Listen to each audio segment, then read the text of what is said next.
When I think of litter boxes, I think of turds. And when I think of turds, I think of Republicans. And I was able to survive the National Republican Convention. And I was able to get through it without getting arrested. However, many other people were not so lucky, including Amy Goodman, who hosts Democracy Now! I saw a guy who was smiling while he was sitting on the ground with the plastic handcuffs behind his back. I wonder if he continued to smile after he was taken to jail and strip searched and forced to get naked and deal with a police officer sticking his finger up his asshole. But gee, he might be a member of Al-Qaeda, and he might have a bomb hidden inside his asshole. I have seen porno films in which people get strip searched and enjoy it when police officers stick their fingers up their asshole. But in the real world, people don't like being violated by the fucking police.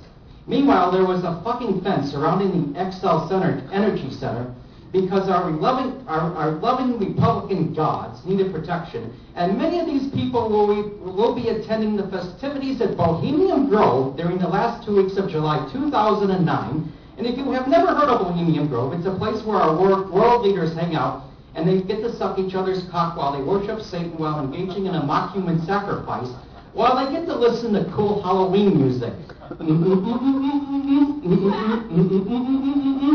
That fence reminded me of when I was in San Ysidro overlooking Tijuana, Mexico. When I went there, I got to see the Tijuana River, which is one of the most beautiful rivers in the entire world. A river that consists almost entirely of raw sewage, which is where people get their drinking water from, which is why they get uncontrollable bloody diarrhea. And I recently met someone who knows a guy who waits on the guys at Bohemian Grove, and then a wonderful thought came to my mind.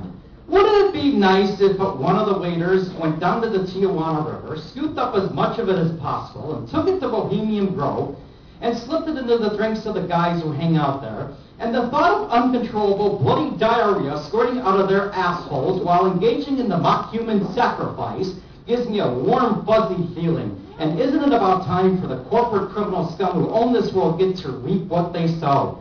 I enjoyed going to the protests because being with a bunch of people who are pissed off at the way things are is fun. And also there was a picnic with free food. So there were many good things that came out of their criminal convention. And I know why a fence was surrounding the Energy Center, because a lot of people know what they are. Scum, scum, scum. And when enough people wake up and take this country back, we can try and convict George W. Bush and Dick Cheney for their crimes and send them to their permanent vacation home in the Caribbean, Guantanamo Bay. I know that I was hurt when I discovered the truth, like how 9/11 was an inside job and all the other crimes they committed. But then I got pissed off, and getting pissed off is fun.